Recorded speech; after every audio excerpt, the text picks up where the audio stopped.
మంతా తుపానుకు సంబంధించి మరింత సమాచారం మా ప్రతినిధి కృష్ణం నాయుడు ప్రత్యక్ష ప్రసారం అందిస్తారు.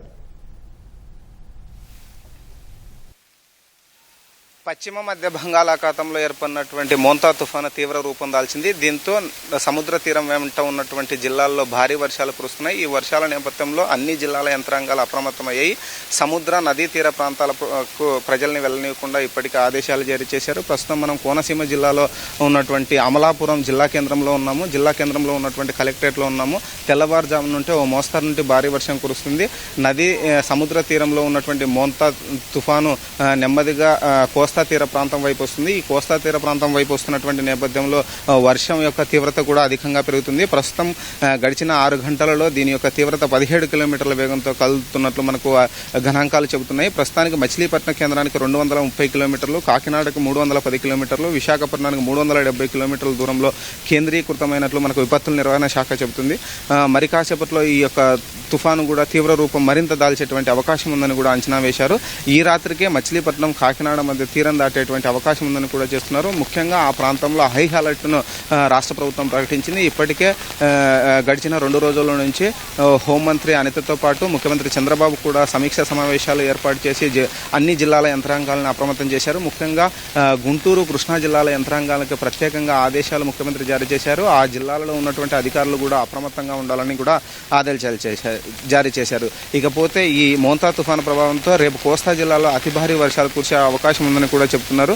వర్షాలు కురిసేటువంటి తీరం దాటేటువంటి సమయంలో మోంతా తుఫాను ప్రభావంతో 90 కిలోమీటర్ల నుండి 100 కిలోమీటర్ల వేగంతో గాలులు వీస్తాయని కూడా అధికారులు చెబుతున్నారు. ఈ క్రమంలోనే శ్రీకాకుళం, విజయనగరం, విశాఖ, అనకాపల్లి, నెల్లూరు, కోనసీమ, కాకినాడ జిల్లాల్లో ఇప్పటికే భారీ వర్షాలు కురుస్తున్నటువంటి పరిస్థితి ఉంది. మొత్తం 95 ప్రాంతాలను అతి భారీ వర్షాలు కురిసేటువంటి ప్రాంతాలను గుర్తించారు. దీంతో ఆయా జిల్లాల్లో ఉన్నటువంటి అతి భారీ వర్షాలు కురిసేటువంటి ప్రాంతాలను ఐడెంటిఫై చేసి జిల్లా యంత్రాంగాలను విపత్తుల నిర్వహణ శాఖ అప్రమత్తం చేసింది. ప్రజలు అత్యవసరమైతే తప్ప ఇళ్ల నుండి బయటికి రాకూడదని కూడా అధికారులు ఆదేశాలు జారీ చేస్తున్నారు. కోనసీమ జిల్లా పరిస్థితి ఒకసారి చూస్తే కోనసీమ జిల్లాలో దాదాపు 11 మండలాలని ముప్పు మండలాలుగా అతి భారీ వర్షాలు కురిసేటువంటి మండలాలుగా అంచనా వేశారు. ఈ మండలాల్లో దాదాపు 35,000 మంది జనాభా నివాసం ఉన్నటువంటి పరిస్థితి ఉంది. సో ఈ 35,000 మంది ప్రజలను కూడా అప్రమత్తం చేశారు.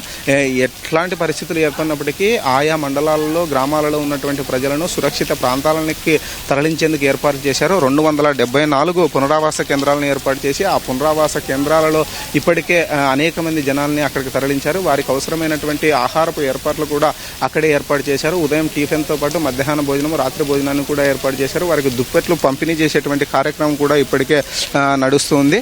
ఇప్పటికే దాదాపు 400 నుంచి 600 మంది ఈ పునరావాస కేంద్రాలకు వచ్చినట్లు కూడా మనకు చెబుతున్నటువంటి పరిస్థితి. ఇక కాట్రేనికోన మండలంలో కొంత ఎక్కువ ప్రభావం ఉండేటువంటి పరిస్థితి ఉంది. ఇక్కడ ఉన్నటువంటి మగసాని తిప్ప భౌగోళికంగా ఒక దీవిని తలపించేటువంటి ప్రాంతము. ఈ ప్రాంతానికి వెళ్ళాలంటే కేవలం బోట్లో మాత్రమే వెళ్లాల్సినటువంటి పరిస్థితి. 1996లో వచ్చినటువంటి భారీ తుఫాను కారణంగా ఇక్కడ ఎక్కువ ఆస్తి ప్రాణ నష్టం సంభవించాయి. ఈ క్రమంలోనే జిల్లా యంత్రాంగము కలెక్టరేట్ అధ్యక్షతన ఇక్కడ కంట్రోల్ రూమ్ ఏర్పాటు చేసి కంట్రోల్ రూమ్లో 24 గంటలు x7 అన్ని రకాలకు సంబంధించినటువంటి ఏర్పాట్లను పరిశీలిస్తున్నారు. విద్యుత్ శాఖతో పాటు పంచాయతీరాజ్ డిపార్ట్మెంటు, రెవెన్యూ డిపార్ట్మెంటు ఈ సహాయ చర్యల్లో పాల్గొంటున్నారు. ఎక్కడ ఎలాంటి అవాంఛనీయ సంఘటనలు జరగకుండా రాష్ట్ర ప్రభుత్వం ఆదేశాలకు అనుగుణంగా పనిచేస్తున్నట్టు కూడా కలెక్టర్ మహేష్ కుమార్ చెప్పారు. జాయింట్ కలెక్టర్ నిశాంతి కూడా ఎప్పటికప్పుడు ఏర్పాట్లను పరిశీలిస్తున్నారు. దీంతో పాటు ఈ జిల్లాకు ప్రత్యేక అధికారిని విజయరామరాజుని నియమించారు. ఆయన కూడా జాయింట్ కలెక్టర్తో సమన్వయం చేసుకుంటూ ముప్పు ప్రాంతాలలో పర్యటిస్తూ ఆయా ప్రాంతాలలో ప్రజలను అప్రమత్తం చేస్తున్నారు. ఇక విద్యుత్ శాఖకు సంబంధించి చూస్తే ఎక్కడైనా పొలాలలో ఉన్నటువంటి పోల దగ్గర కానీ కిందికి జారి ఉన్నటువంటి తీగల దగ్గర కానీ అటువైపు రైతులను వెళ్లకుండా ఇప్పటికే సూచనలు చేశారు. అటువైపుకి పొలాల వైపు పంట చేతికొచ్చేటువంటి సమయం ఉంది కనుక పొలాల వైపు వెళ్ళేటువంటి పరిస్థితి రైతులకు ఉంటుంది. అయితే పొలాల వైపు రైతులు వెళ్లకుండా ఇప్పటికే జాగ్రత్తలు చేపట్టారు. కొబ్బరి తోటలు ఎక్కువగా ఉండేటువంటి ప్రాంతం కోనసీమ ప్రాంతం.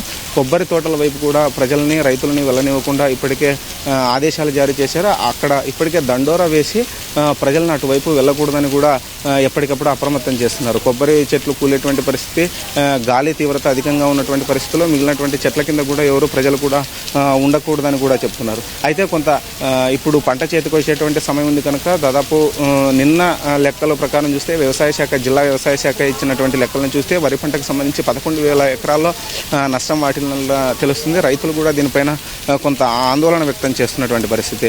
నిన్నటి లెక్కల ప్రకారం చూస్తే ఉప్పలగుప్త మండలంలో అధికంగా వర్షం కురిసింది. 53 మిల్లీమీటర్ల వర్షం కురిసింది. ఇక తీరం వైపు నెమ్మదిగా వేగంగా కదులుతున్నటువంటి ఈ మోంతా తుఫాను ప్రభావంతో కోనసీమ జిల్లాలో హై అలర్ట్ ప్రకటించారు. కోనసీమ జిల్లాతో పాటు ఉమ్మడి తూర్పుగోదావరి జిల్లాలో దీని ప్రభావం అధికంగా ఉందని కూడా అధికారులు అంచనా వేశారు. సో ఎప్పటికప్పుడు అధికారులు విపత్తుల నిర్వహణ శాఖతో మాట్లాడుకుంటూ అన్ని శాఖల అధికారులను సమన్వయం చేసుకుంటూ ఎక్కడ ఎలాంటి అవాంఛనీయ సంగతి జరగకున్నట్లు ఈ మోంతా తుఫాను ఈ రోజు రాత్రికి లేదా రేపు తీరం దాటేటువంటి అవకాశం ఉన్న నేపథ్యంలో, మరింత భారీ వర్షాలు కురిసేటువంటి అవకాశం ఉన్న నేపథ్యంలో ఎక్కడ ఎలాంటి ఘటనలు జరగకున్నట్లు చర్యలు తీసుకుంటున్నారు.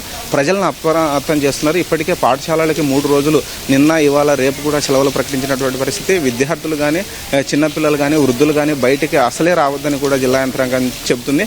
అత్యవసర పరిస్థితి అయితే తప్ప మిగిలినటువంటి ప్రజలు కూడా బయటికి రావద్దని కూడా సూచన చేస్తుంది. ఇది ఇక్కడ ఉన్నటువంటి తాజా పరిస్థితి. కెమెరామెన్ బిఎన్ఆర్తో Krishnam Naidu, ETV news, Amalapuram collectorate నుంచి.